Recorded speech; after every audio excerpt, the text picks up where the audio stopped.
Have to के इतने सारे उपयोग जो इंग्लिश स्पीकिंग में काफी ज्यादा प्रयोग होते हैं, तो एक एक करके इन सभी शब्दों का अलग अलग तरीके से प्रयोग करना सीखेंगे कि कैसे इसका प्रयोग करते हैं। तो सबसे पहले है हमारे पास हैव टू, और हैव टू का मतलब है कोई काम करना पड़ता है।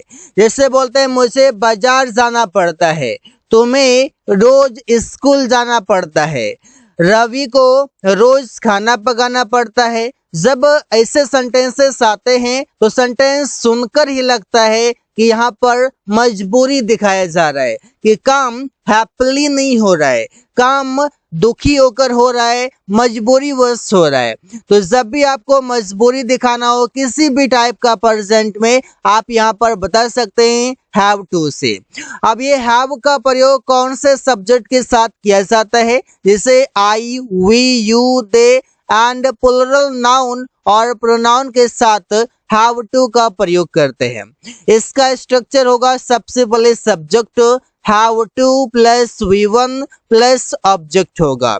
जैसे उन लोगों को रोज काम करने जाना पड़ता है, they have to go to work daily.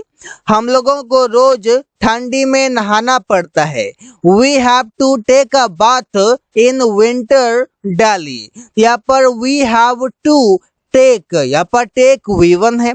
मुझे खाना बनाना पड़ता है या पकाना पड़ता है, I have to cook food. जब कोई काम करना पड़ता है, इसे मुझे अंग्रेजी सीखना पड़ता है, I have to learn English. मुझे अंग्रेजी में आपसे बात करना सीखना पड़ता है। अलग अलग तरीके से सेंटेंस को जब बनाएंगे तो भी कंफ्यूजन सभी समाप्त होगा और यहाँ पर आप सेंटेंसेस बना सकते हैं। अगला है हैज टू। अब ये हैज टू का प्रयोग किसके साथ करते हैं? मीनिंग सेम है, कोई काम करना पड़ता है। इसे ही, सी, इट और सिंगुलर नाउन और प्रोनाउन के साथ हैज टू का प्रयोग करते हैं। इसे subject has to plus V1 plus object होता है। राहुल को पूरा दिन काम करना पड़ता है, Rahul has to work the whole day. उसे अपने जिंदगी के बारे में सोचना पड़ता है, he has to think about his life. तो कोई काम करना पड़ता है मजबूरी वश। प्रिया को डांस करना पड़ता है, प्रिया हैज टू डांस। तो कोई भी काम करना पड़ता है, अगर वो सिंगुलर सब्जेक्ट है तो उसके साथ हैज टू का प्रयोग होगा। हैड टू, इसका मतलब है कोई काम करना पड़ता था या कोई काम करना पड़ा था या कोई काम करना पड़ा। तीनों तरीके से आप बोल सकते हैं और ये सेंटेंस पास्ट का होगा। जैसे subject had to plus V1 plus object होगा। मुझे रोज बाजार जाना पड़ता था, पास्ट की बात करते हैं, I had to go to market daily. उसे रोज एक पत्र लिखना पड़ता था, he had to write a letter daily. तुम्हें इस कंपनी में काम करना पड़ता था, you had to work in this company. तो इससे बोलते हैं कि तुम्हें इस कंपनी में काम करना पड़ा, उसे रोज एक पत्र लिखना पड़ा या पढ़ता था या कोई काम करना था, जैसे मुझे वो काम पूरा करना था, तो I had to complete that work. मुझे एक कहानी लिखना था, I had to write a story. तो अलग अलग तरीके से सेंटेंसेस बना सकते हैं। अगला है विल हैव टू, और इसका मतलब है कोई काम करना पड़ेगा या कोई काम करना होगा। ये बात किया जा रहा है फ्यूचर के बारे में कि कंपल्सन इन फ्यूचर, मतलब फ्यूचर में आप कंपल्सन बता रहे हैं, मजबूरी बता रहे हैं कि आने वाले समय में कोई काम करना पड़ेगा। जैसे सब्जेक्ट होगा will have to plus V1 plus object, मतलब विल हैव टू सभी सब्जेक्ट के साथ प्रयोग होगा। तुम्हें मेरे साथ बाजार जाना पड़ेगा, you will have to go to market with me. मुझे 3 घंटे वहां रहना पड़ेगा, I will have to live there for 3 hours. Live के जगह पर आप चाहें तो स्टे का प्रयोग करें, ये ज्यादा बेहतर होगा। हम लोगों को परीक्षा पास करने के लिए पढ़ना पड़ेगा, we will have to read to pass the exams. तो ऐसे ही प्रयोग करते हैं। मे हैव टू, अब ये मे मॉडल वर्ब के साथ आ जाएंगे। इसका मतलब है कोई काम करना पड़ सकता है, मतलब संभावना है कि कोई काम करना पड़ सकता है और वहां पर मजबूरी भी है। इसे सब्जेक्ट होगा मे have to plus V1 plus object. तुम्हें जुर्माना देना पड़ सकता है, यू मे हैव टू पे a fine.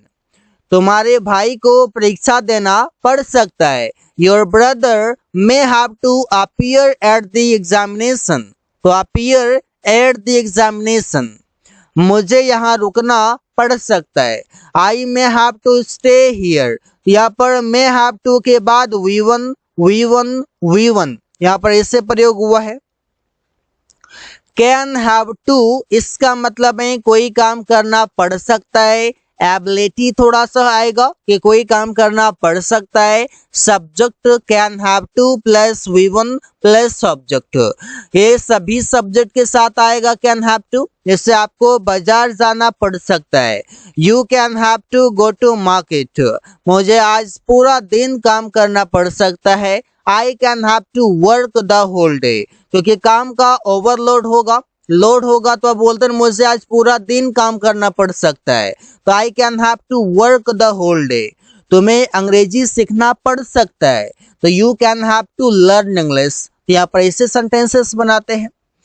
Could have to, और इसका मतलब है कोई काम करना पड़ सकता था, वो भी कब करना पड़ सकता था, तो पास्ट में करना पड़ सकता था। जैसे तुम्हें कॉलेज जाना पड़ सकता था, you could have to go to college. यहाँ पर सब्जेक्ट यू है, मतलब तुम्हें, तो you could have to go to college. Subject could have to plus V1 plus object से बनेगा। मुझे घर में अकेला रहना पड़ सकता था, I could have to live at house alone. उसे अंग्रेजी सीखना पड़ सकता था, तो he could have to learn English. कोई काम करना पड़ सकता था, तो वहां पर हम दिखा सकते हैं कि वहां पर प्रयोग होगा could have to. Would have to, would have to का मतलब है कोई काम करना पड़ता होगा, मतलब पास्ट में करना पड़ता होगा। Subject would have to plus V1 plus object होगा। उसे पूरी रात जगना पड़ता होगा, कोई काम करना पड़ता होगा। बोलिए और थोड़ा सा सोचिए कि काम किस समय हो रहा था, ये कब की बात हो रही है। तो he would have to get up the whole night, ऐसे प्रयोग करते हैं। उन लोगों को 10 घंटे काम करना पड़ता होगा, they would have to work for 10 hours. तुम्हें कमाने के लिए दिल्ली जाना पड़ता होगा, you would have to go to Delhi to earn. To earn मतलब कमाने के लिए। तो ऐसे ही सेंटेंसेस बनाकर प्रैक्टिस कर सकते हैं। अगला है शुड हैव टू, और इसका मतलब है कोई काम करना ही चाहिए। इसे subject should have to plus V1 plus object.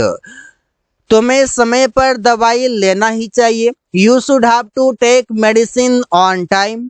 मुझे एक किताब खरीदनी ही चाहिए, I should have to buy a book. I should have to buy a book, मुझे किताब खरीदनी ही चाहिए। उन लोगों को मुझसे मिलना ही चाहिए, they should have to meet me. तो कोई काम करना ही चाहिए, वहां पर शुड हैव टू का प्रयोग करते हैं।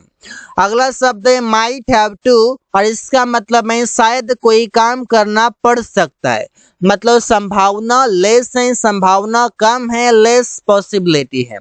सभी सब्जेक्ट के साथ माइट हैव टू प्रयोग करेंगे। इसके बाद V1, इसके बाद ऑब्जेक्ट, मतलब कोई नाउन या प्रोनाउन। मुझे शायद एक कार खरीदना पड़ सकता है, I might have to buy a car. तुम्हें शायद उससे मिलना पड़ सकता है, you might have to meet me. हम लोगों को शायद अंग्रेजी बोलना पड़ सकता है, we might have to speak English. तो कोई काम करना पड़ सकता है, शायद कोई काम करना पड़ सकता है। मस्ट हैव टू, और इसका मतलब है कोई काम अवश्य करना है। जैसे मुझे अवश्य किताब पढ़ना है, I must have to read a book. उसे अवश्य एक कार खरीदना है, he must have to buy a car. हम लोगों को अवश्य व्यायाम करना है। We must have to take exercise. तो ऐसे ये प्रयोग करेंगे सभी सब्जेक्ट के साथ, मस्ट हैव टू, इसके बाद V1, इसके बाद ऑब्जेक्ट। तो so guys, thanks for watching, that's all for today.